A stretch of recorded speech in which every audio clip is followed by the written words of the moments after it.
నమస్తే అమ్మా, ఏంటి ఇష్యూ అయింది? ఎప్పుడు వచ్చారు? 3 నెలలు అవుతుంది. అప్పుడు ఎవరి త్రూ వెళ్ళారు? ఓకే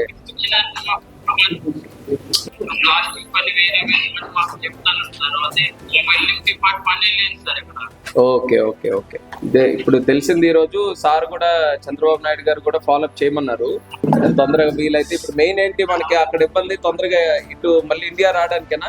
అవును సార్, మీరు మాకు ఎందుకంటే కూడా అంటే క్లీనింగ్ పెయింటింగ్ అని తగ్గినా ఉంది. ఓకే అక్కడ ముందు అడిగి కూడా ఎక్కడైతే అవ్వదో అక్కడికి వెళ్ళండి. మళ్ళీ కొత్త మంది దొరుకున్నది ఇంకొకటి కొట్టుకు వచ్చారు. మళ్ళీ ఒకవేళ మీకు దాటలేదేమో, మీకు ఎప్పుడు పని అనేది తప్పుడే దాటేస్తాము.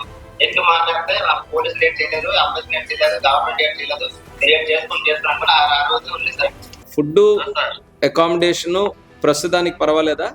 సో ఇమీడియట్ గా మనం ఇది ఎంబసీ వాళ్ళతో మాట్లాడి, ఇక్కడ ఎక్స్టర్నల్ అఫైర్స్ మినిస్ట్రీ వాళ్ళ త్రూ అక్కడ ఎంబసీకి మాట్లాడి మీకు రీచ్ అవుట్ అయ్యి, మీకు ఇప్పుడు ఎవరికి ఏ టైప్ లో హెల్ప్ కావాలో అవన్నీ చేసినట్టు ఇమీడియట్ గా అరేంజ్ చేద్దాం. అందరికీ అదే ప్రాబ్లం కదా?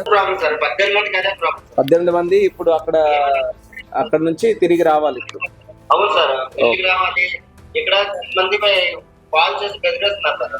అదే లేదు, మనకి ఎంబసీ ఇన్వాల్వ్ అయితే పర్వాలేదు, మీకు ప్రొటెక్షన్ లా ఉంటది. వాళ్ళ త్రూనే కొంచెం తొందరగా స్పీడప్ చేయించి చేయిద్దాం.